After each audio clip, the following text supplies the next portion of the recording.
नमस्ते बच्चों, आज का पाठ है दुर्वा भाग 2 से कक्षा 7 के लिए और यह पाठ संख्या 5 है जो कि एक कविता है थोड़ी धरती पाऊं। इसके लेखक हैं सर्वेश्वर दयाल सक्सेना जी।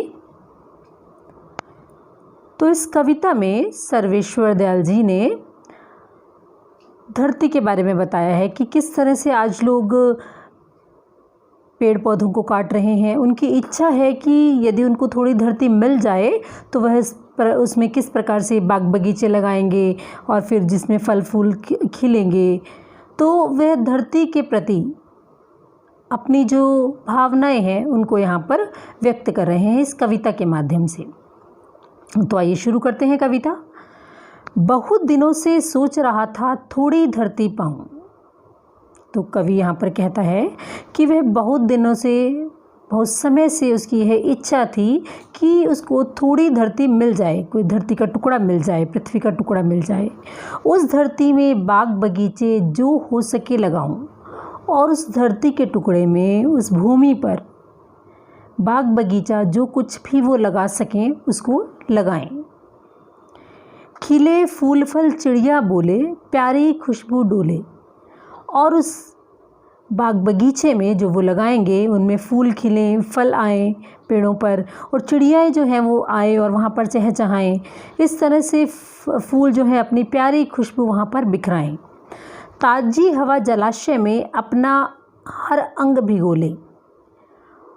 और जो वहाँ पर जहाँ वो बाग बगीचा लगाएं और वहाँ पर जो जलाशय हो वह भी उस खुशबू से महक जाए। लेकिन 1 इंच धरती भी कहीं नहीं मिल पाई। लेकिन जब लेखक ढूंढने निकला तो उसे 1 इंच धरती भी खाली नहीं मिली, क्योंकि लोगों ने अपने विकास के लिए पेड़ों को काट दिया है। जगह जगह पर फैक्ट्रियाँ लगा ली हैं, कारखाने लगा लिए हैं, बड़ी बड़ी बिल्डिंग्स बन गई हैं। तो वो कह रहे हैं कि जब वो ढूंढने निकले तो उन्हें 1 इंच भी धरती खाली नहीं मिली। एक पेड़ भी नहीं कहे जो मुझको अपना भाई। तो एक ऐसा पेड़ कोई नहीं मिला जिसको वो अपना कह सकें या वो पेड़ उनको अपना कह सके। हो सकता है पास तुम्हारे अपनी कुछ धरती हो। फिर कवि कहता है कि हो सकता है आप लोगों के पास अपनी कुछ धरती हो, ऐसी कोई भूमि का टुकड़ा हो जिसको तुम अपना कह सको। फूल फलों से लदे बगीचे और अपनी धरती हो, और उस धरती पर, उस पृथ्वी पर, उस भूमि पर फूल और फलों से लगे बगीचे हों जिन पर फूल लगे हैं, फल लगे हैं, ऐसे बाग बगीचे हों जिनको तुम अपना कह सको। हो सकता है तुम्हारे पास, मेरे पास तो धरती का कोई टुकड़ा नहीं है और मुझे ढूंढने पर भी नहीं मिला। हो सकता है तुम लोगों के पास हो सकता है छोटी सी क्यारी हो, महक रही हो।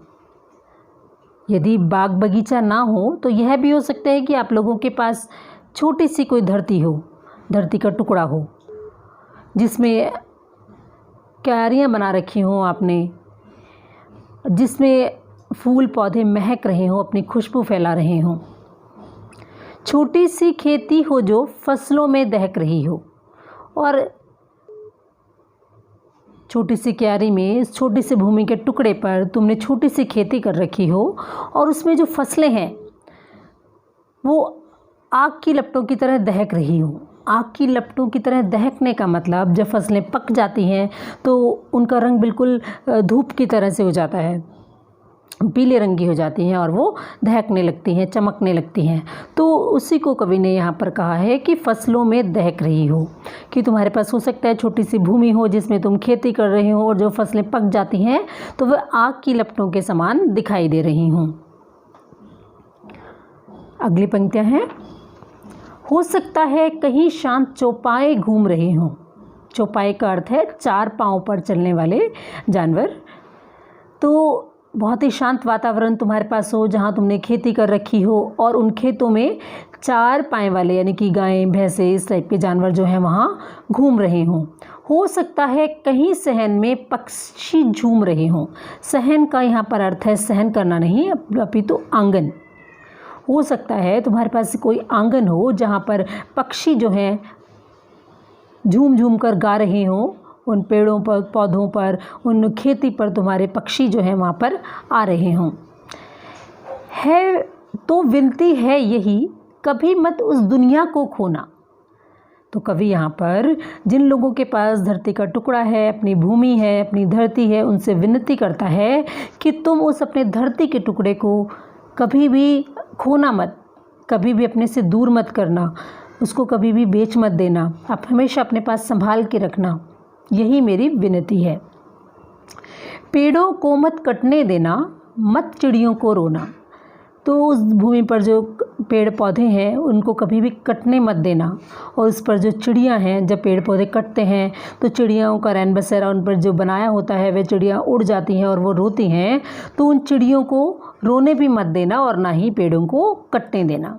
तो इन पंक्तियों में कवि वृक्षों को बचाने का संदेश देता है। अगली पंक्तियाँ, एक एक पत्ती पर हम सबके सपने सोते हैं। तो पत्ती पर सपने सोने का अर्थ है कि वृक्ष हमें ऑक्सीजन देते हैं, जीवनदायी वायु देते हैं, और जिसके कारण ये वातावरण भी शुद्ध हो जाता है। तो वातावरण को यदि पेड़ पौधे, उनकी पत्तियां शुद्ध ना करें तो हम सब अस्वस्थ हो जाएंगे, ये हमारा पूरा वातावरण अस्वस्थ हो जाएगा। शाखें कटने पर वे भूले शिशुओं सा रोते हैं। और जब पेड़ पौधों की शाखाओं को काटा जाता है तो वो शिशुओं की तरह से रोते हैं, भले ही हमें सुनाई नहीं देते, क्योंकि पेड़ पौधे सजीव होते हैं, उन्हें भी दुख होता है, उन्हें भी दर्द होता है जब उन्हें काटा जाता है। पेड़ों के संग बढ़ना सीखो, पेड़ों के संग खिलना। तो हे मनुष्यों कि तुम भी जिस तरह पेड़ बड़े होते हैं, तो जैसे हम लोग बड़े होते जाते हैं, जो बच्चे से इंसान फिर जवान होता है, उसी तरह पेड़ भी यदि उन्हें ढंग से पाला पोसा जाए, ढंग से उन पर खाद पानी ये सब दिया जाए तो वो भी बढ़ते हैं। तो हमें पेड़ों के संग ही बढ़ना सीखना चाहिए और उनके साथ ही खिलना सीखना चाहिए, अर्थात उनकी खुशी से ही हमें, जब पेड़ पौधे जब बड़े होते हैं तो वो खिल जाते हैं तो कितनी प्रसन्नता मिलती है मन को। अपना लगाया हुआ पौधा जब बढ़ते हुए हम उसे देखते हैं और जब उस पर फूल या फल आने लगते हैं तो कितनी प्रसन्नता देते हैं। तो हमें उन पेड़ों के साथ ही खिलना सीखना चाहिए। पेड़ों के संग संग इतराना, और उन पेड़ों के इतराने का अर्थ होता है खेलना। हम पेड़ों के साथ खेलना चाहिए, पेड़ों के संग हिलना, और पेड़ों के साथ ही हमें अपनी ज़िंदगी की मस्ती में मस्त रहना चाहिए।